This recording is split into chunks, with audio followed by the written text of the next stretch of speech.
আজকে দেখেন একটা গাড়ি চাইতেছে আর একটা গাড়ি সাইড দিতেছে না, সে চাপটা ধরে রাখছে, এক্সট্রাটা দিলে সে যেতে পারে, তো সে ধরে রাখছে।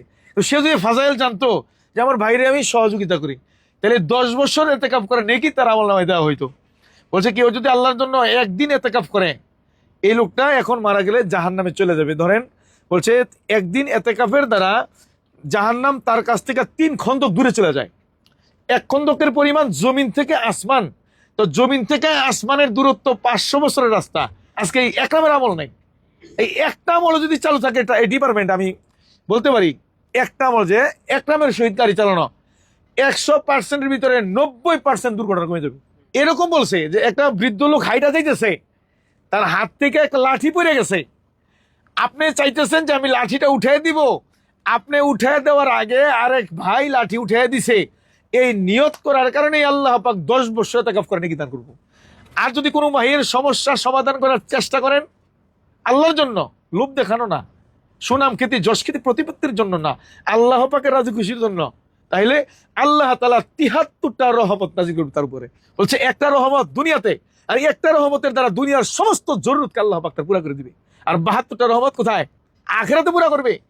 এই কারণে ভাই একটা আমল করবো না ইনশাল্লাহ ভাই, আমি তো করবোই, এবং আমি আমার অন্য ভাই যারা আছে, ড্রাইভার সাথী যারা আছেন, আমার ভাই যারা আছে, তাদেরকে বলে দিব, ও ভাই ইসলাম কিন্তু আসছে ভাই আখলাকের দ্বারা। ইসলাম আসছে কিসের দ্বারা ভাই? আখলাকের দ্বারা। আজকে একরামের আমল নাই। আপনার আল্লাহর দয়া যখন আপনি বসবেন, আপনার কিন্তু হাত কাজ করবে, আপনার চোখ কাজ করবে, আপনার কান কাজ করবে, আপনার পা কাজ করবে, আপনার দিমাগ কাজ করবে, কিন্তু আপনার জিহ্বা কাজ করবে না।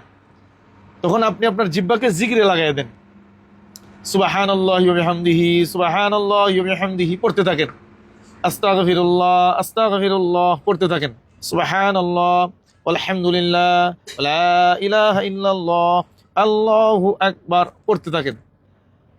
সূরা ইখলাস সবচেয়ে ছোট্ট সূরা, কেউ যদি এটা একবার পড়ে 10 পারা নেকি তার আমলনামায় দেওয়া হয়, 2 বার পড়লে 20 পারা নেকি তার আমলনামায় দেওয়া হয়, কেউ যদি 3 বার পড়ে আল্লাহ তাআলা 1 খতম কোরআন তেলাওয়াতের নেকি তার আমলনামায় দেওয়া হয়। দোষের কথা বলতেছি না, গিবত শাকাত বুঝার জন্য বলতেছি যে আপনি যে একটা সিগারেট খান এটা 5-7 মিনিট লাগে, আপনি যে একটা পান খান শুকনা সুপারি দিয়ে 10 মিনিট লাগবে, কাঁচা সুপারি দিয়ে নিচে 7 মিনিট কম বেশি লাগবে। তাহলে আপনি সূরা ইখলাস যদি আপনি পড়েন, বলছে 1 মিনিটে 5 বার থেকে 6 বার পড়া যায়, তাহলে আপনি 4 ঘন্টার সফর, 3 ঘন্টার সফর, যদি আপনার জিন্দিগির একটা সফরেও যদি আপনি সূরা ইখলাসের আমল করেন, দেখা যাবে কাল হাসরের ময়দানে ওই দিনে হাজার হাজার বার সূরা ইখলাসের নেকি নিয়ে আপনি হাসরের ময়দানে উঠবেন। এটা পারা যায় না ভাই? একটু চেষ্টা করেন, পারা যায়। আর বলছে কথা বলা যদি রূপা হয়, চুপ থাকা স্বর্ণ। বলছে আমি চুপ থাকার চেষ্টা করবো। কথা বলার ভিতরে বুজুর্গি না, চুপ থাকার ভিতরে বুজুর্গি। যখন আপনার জবান চুপ থাকবে, আপনার দিল নানান ধরনের কথা বলবে, তখন আপনি ওই দিলকে কবরে লাগাই দিবেন যে আমার কবরের কি অবস্থা হবে। হাসরের ময়দানের চিত্রকে সামনে তুলে ধরবেন যে কেউ কারো পরিচয় চলবে না, কেউ কাউকে চিনবে না, নেক আমল ছাড়া, আল্লাহ পাকের দয়া ছাড়া কোনো থাকবে না। এগুলো খেয়াল করা ভাই। জাহান্নামের কঠিন কঠিন আযাবের কথা হাদিস কোরআনে আছে, ওলামায়ে কেরাম বয়ান করেন, ওই সমস্ত কথাগুলি আমার দিলের ভিতরে রেখে আমি রাস্তায় চলা, তাহলে দেখবেন আমার দ্বারা বা আপনার দ্বারা মানুষের কোনো ক্ষতি হবে না। বলছে আমার আখলাক যখন সুন্দর হবে, বলছে আরেকজন লোক উদ্বুদ্ধ হবে,